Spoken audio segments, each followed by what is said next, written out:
Good day and welcome to Nseroma's News Journal. Well, there is a lot going on as usual. We're fast approaching January 20th, which will be the inauguration of the new gentleman coming into office, President Trump. However, I do want to take a look back at the recent 2024 election statistics. I know people don't really like statistics, and that's okay. It's mathematical, but I think in this instance, it's really important that we take a look at it. Okay, so we know that 21% of Black men voted for Donald Trump and 7% of Black women. So I did the math and I took that percentage into his actual votes. And that came to, I rounded it up, it came to 19 million Black men that voted for Donald Trump. 52% of Latino men voted for Donald Trump. And of course, white women by and large voted for Donald Trump. What is interesting to me, I can't even believe it, that Kamala Harris, Vice President, only received 10 electoral states.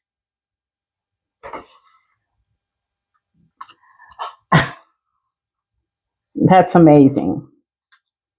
So, okay, here we are. Now, Donald Trump is rolling out the pick up the Latino Mexicans and busing them back to wherever they came from. Project 2025 is about to roll out. And what does that mean?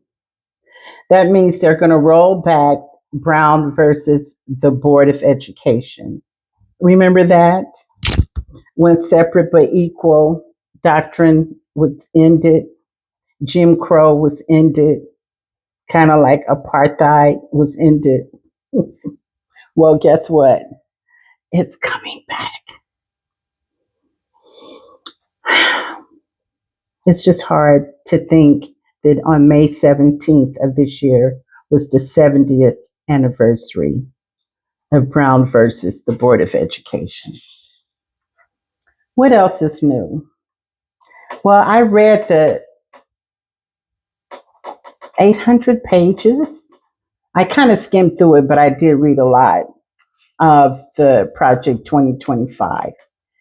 And what I found was that the architect of the Project 2025 was Russell Vaught. And there will be a firing of a lot of civil servant jobs. And they will be hired primarily based on political affiliation. They are going to dismantle diversity, equity, and inclusion. It's going to be a lot of stuff going on. And we know the Supreme Court is stacked. You know what? I also wanted to say this that I thought was also very interesting. Let me see if I can find the stats. But it was the stats on the breakdown of gay, lesbian, bi, and transgender. 12% of them voted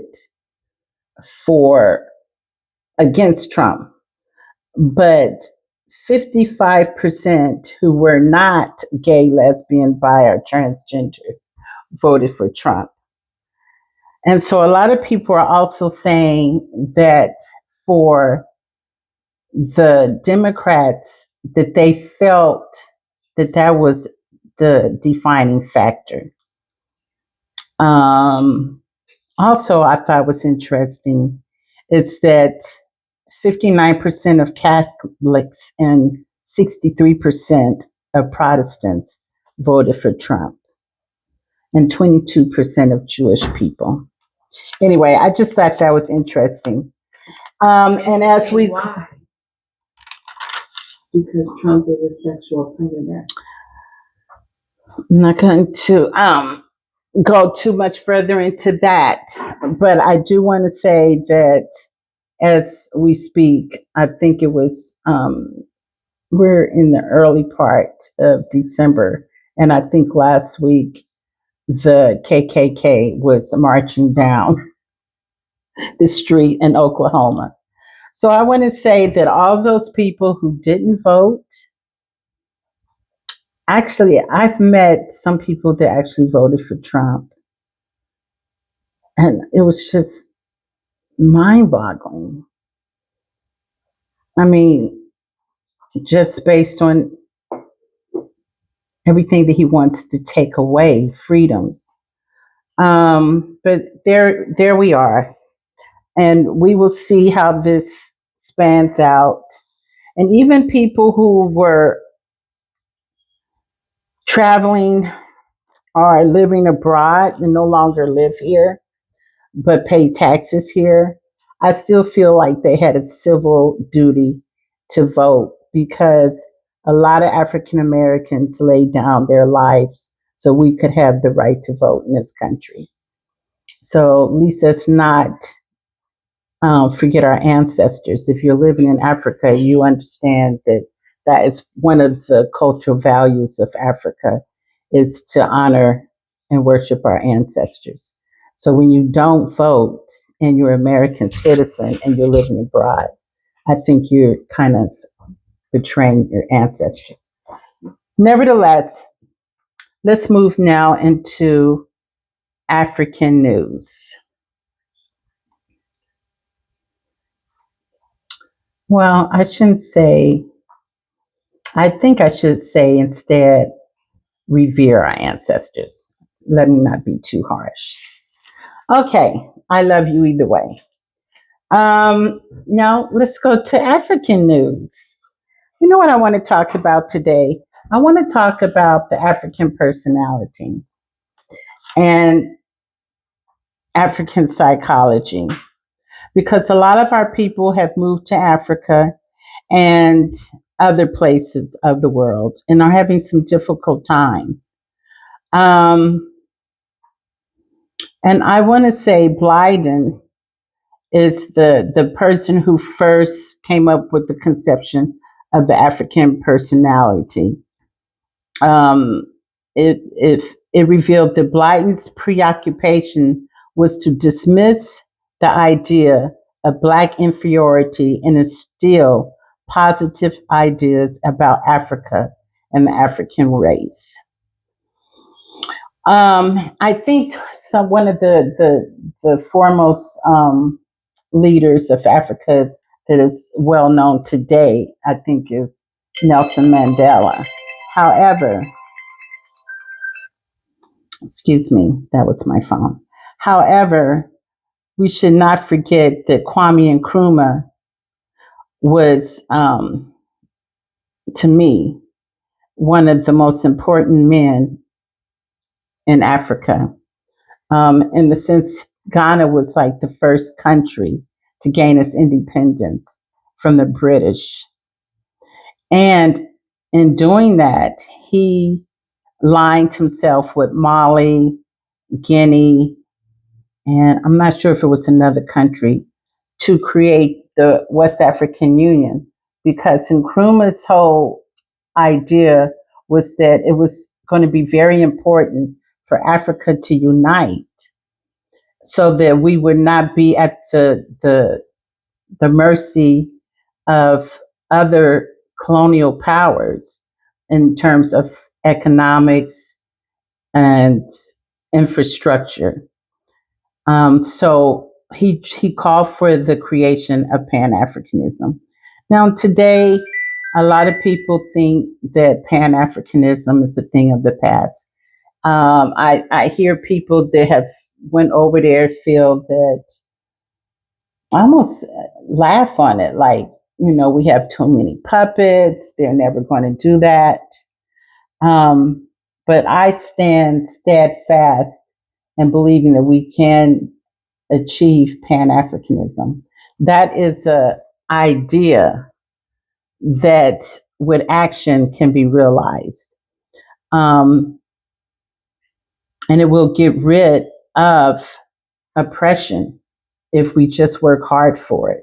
A lot of the things going on in Africa today with some of our people over there, the thievery, people you contract to come do something for you and you never see them again, and they take your money, and just all this division. These are things that Nkrumah talked about in Africa Unite. He talked about, yes, racism, classism, and womanism, sexism exist in Africa. So it's going to happen. It's an ugly thing because, first of all, um, particularly Ghana had asked us to come home, that we were welcome to come there. So we should not be dealing with these things. I just received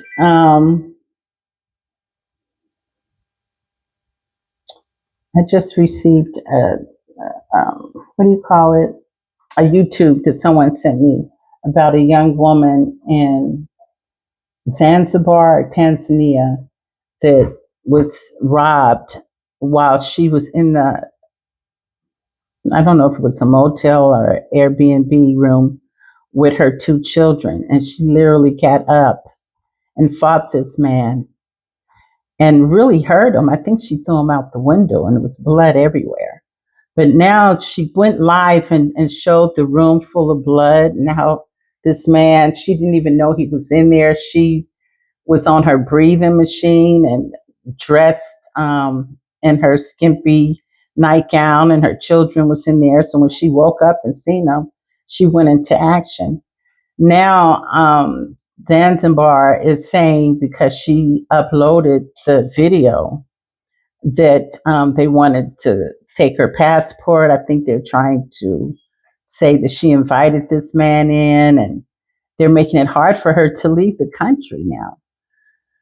So, it's a lot going on. We have to be mindful when we travel, and just be careful, ladies. And one thing I want y'all to know, when you're dealing with any man, whether they're from the diaspora or Africa, part of the African personality is also to look at how these people were raised. See how they treat other people. Look at their character. If there's differences, and hopefully I will get someone to talk about that on my news journal. So I think that's about it for today for African news. Um, if you want to hear more about the lady in Zanzibar, there is a YouTuber, and her channel is called The Passport Traveler. And the lady is, her bar is K&K. So if anyone knows how to get money to her, please let me know, because I do want to help her feed her kids and things while she's there in this trouble. Thank you for watching, and I will talk to you soon. One aim, one God, one destiny. Bye bye.